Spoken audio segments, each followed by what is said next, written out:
The Minnesota game is on Thursday. It's 3 days away. It being on Thursday isn't a big deal at this stage of the season, it being the Yeah. first week of the year, because all they really do is restructure 1 week of camp. If anything, for us, because we have 2 road games, it's actually best case scenario. Well, yeah, because we'll think about it on the back half. I mean, you get 9 days to really prepare to go to Colorado. But so let me run down a little bit about Minnesota. So Minnesota returned 7 starters on offense and 6 on defense. They were 9-4 last year. Their quarterback, Ethan Kaliakmanis, he played in 2022 and really helped them spark a comeback in a lot of ways because he opened up a passing aspect to their game that wasn't there before with Tanner Morgan. So last year, his stats, he had 946 passing yards. He was at a 54.1% completion rate, and he had a 3 TD, 4 interception ratio, which isn't great stats on paper, but they see this guy as more of a passer than Tanner Morgan. So they're looking to become more of a balanced team rather than just so run heavy as they were with Mo Ibrahim. So wide receivers and tight ends, they have Ottman Bell and Spanford, tight end Spanford, both back. And they got a couple of, really the big sticking point with Minnesota as a team is their transfer portal class. Because they got 2 returning starters on the O-line, linebacker room, 1 returning starter. But their transfer portal class is deceptive with the numbers because they're ranked 28th transfer portal. They had 18 leave and 10 come in. So on its face, you're like, oh, that's not very good. But no, they added like 6 dudes that are going to start for them. So they added Tyler Bride, transfer cornerback from Georgia Southern, who we played last year, I'm assuming. Elijah Spencer, wide receiver from Central Michigan. Ryan Selig, linebacker from Western Michigan. Corey Crooms, wide receiver from Western Michigan. The Western and Central Michigan pipeline is real for Minnesota. And then running back Sean Tyler, I believe, also from Western Michigan. Sean Tyler transfers in and was over 1,000 yards the last 2 years and averaged 5.7 yards per carry, but only 3 total touchdowns. So I guess he wasn't really their red zone guy. He was more of between the 20-yard lines type guy. So yeah, so that's a little bit of a rundown on them. Sort of interesting. As much as you feel like Minnesota is a known commodity, and they sort of are. I mean, I just want to make a point that we've lost 4 straight to Minnesota. So if we lose this one, it'll be 5 straight. So we got to break that. But look at the past couple of years when we lost to them. I remember the last time we got just schlacked by them was 2019. I think Federal was the quarterback because Martinez was banged up a little bit, and they just kicked our butt. It was bad weather. It's just no fun at all. But if you look at the 2 years, if you look at 2021 and 2022, we should have won both those games, especially last year. If we had Casey in there, we beat them by 25, 30 points, maybe. Like, because again, the backup came in for Tanner Morgan, who was beat up a little bit, but they literally limped across the finish line and we just couldn't score. Our defense played fine. We just couldn't score, and it was really frustrating to watch. Now, they lost a lot of pieces, and they're going to be a new team this year, so we'll see. But PJ Flex teams, you said that they're going to go against their approach with Mo Ibrahim. Not against it. They're just looking to throw passing more as part of the scheme, sure, more than it was with Morgan. I mean, with Morgan, it was really 3 yards in a cloud of dust style. It really was. Sure, but that's still going to be their identity. Like, no doubt about it. If you like, they're going to establish the run, and they're going to want to be, 2nd and 5. They want to have that be their identity still. I watched their Big Ten practice preview. They did for all those teams. They did have 2 offensive coordinators. They were both kind of young guys. And they were kind of talking about like what they were going to do differently. And they said they're like, really, we're not really going to do much differently. We're going to stick to what this team is going to be successful in, and very much so that stuff that they've been doing year on, year out. Now, if you look at the quarterback is a big question mark, because even though Tanner Morgan was not the guy that's going to like carry the team on his shoulders and win you the game, he was a great game manager. And he was there for like a decade. So, I mean, you get good when you're in the same place for a while. He went down last year, right? And they still had Mo Ibrahim, and they struggled. So, and now he's gone. And it's going to be really interesting to see how much of the success that they've had is because of the combination of having PJ with Tanner Morgan and with all those pieces that just fell into line at the perfect time? Or is it just the scheme and they'll just have to find other pieces to fit back in there? So it's going to be really interesting to see. There is questions. I mean, like it's interesting because Minnesota is usually that team where they're a known commodity. You know who they are. You know what they're going to do, and they're good at what they do. But this year, there is an element of question with them. But with that being said, I still think Minnesota is an established program. This is PJ Fleck's 7th year. They're going to be good at what PJ's teams are good at, which is running the ball. They're going to be good at game managing. It's like it always has been. To me, I think this is our 3rd Minnesota preview we've done on this podcast the last couple of years. Sounds right, yeah. And every single time I mention this, but this is true this time as well. I believe that Minnesota, this is the type of team that you can't let them hang around. You have to get out ahead of them significantly because they're not quite built for the comeback. They're built to stay within a score, stay ahead by 3 or 7, and just sort of wait for the time to expire while their offense does what it does best. So it's a really, really good test for a couple things right off the bat for Nebraska, for Matt Rule and his culture being a new head coach. I mean, PJ said it himself, was culture versus talent, right, a couple years ago. And so now we're here to prove that we have culture to back up our talent. So there's that aspect of it. But there's also the aspect of the 3-3-5 defense of Tony White going into the Big Ten, how it's going to handle a team like Minnesota. So, matter of fact, with that being said, so you wrote down some keys to the game. Yep. Why don't we go ahead and get into some of that? So you can go ahead and run absolutely. that down. So we're going to go on defense first. Things that to see it in our defense for the continued success throughout the game and to really give us a shot there.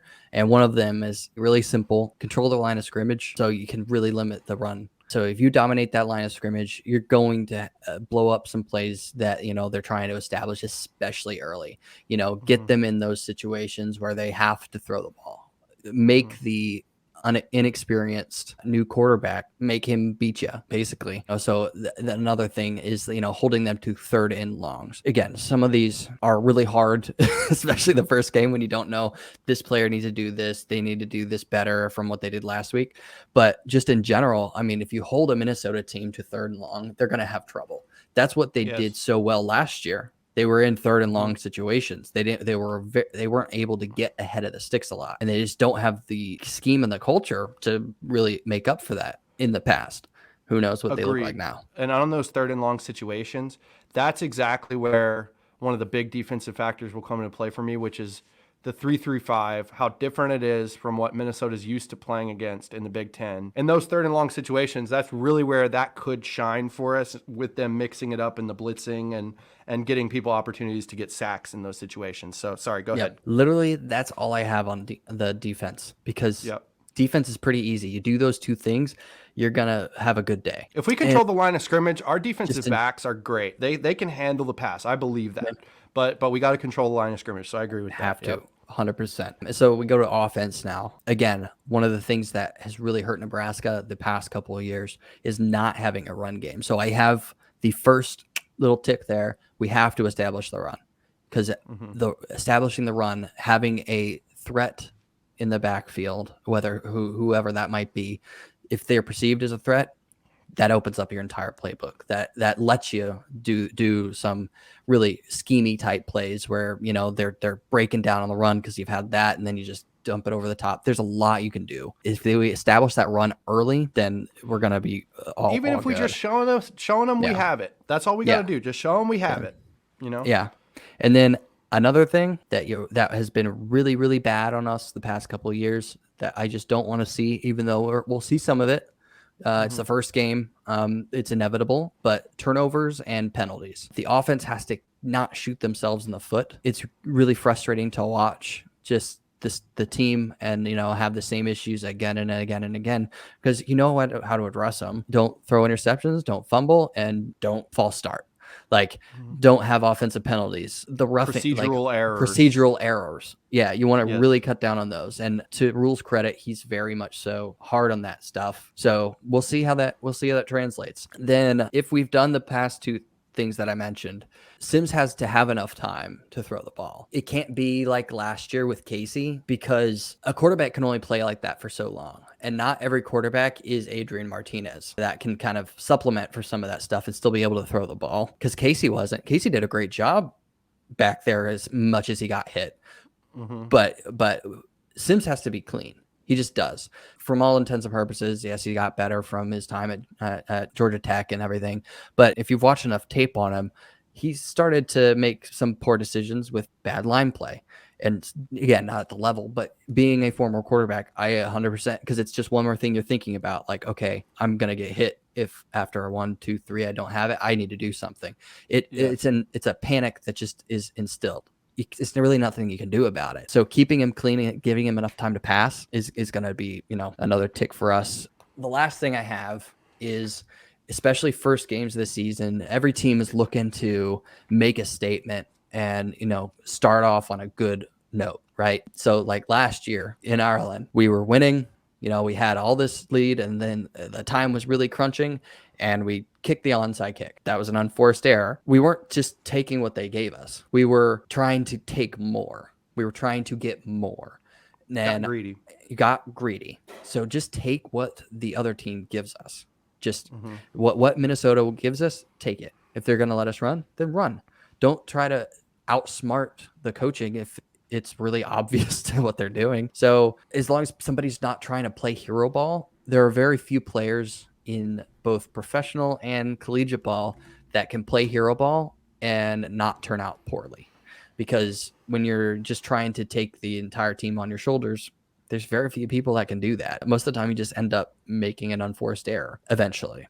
So just taking what they give us. If I see those things, or leave at least a handful, if I had to pick two of the things that I would want to see most on defense and offense, I would love to see no turnovers or penalties, and I would love to see us winning the line of scrimmage. Those are the two things that if I saw, I would feel good about the game, no matter the outcome. Completely agree with that. That's a really good point. I've been trying to quantify what progress would look like the last couple of days, because I was thinking about what sort of we just talked about on our last show, which was that it's a little bit of a rock and a hard place that Matt Rhule finds himself in, because it's not that the Scott Frost teams were like completely without any positives anywhere. It was that the biggest negative was that they lost close games. Yeah. So I've been thinking the biggest progress that we need to see as Husker fans, right, is winning the close games. So that's the number one progress we need to see. But I do agree with you that if our front seven looks good, if we're physical on defense, and if if our offensive line looks good,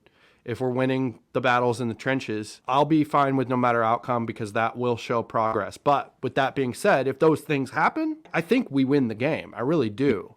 And so, that's a good little transition into the last thing that we need to do, which is predict.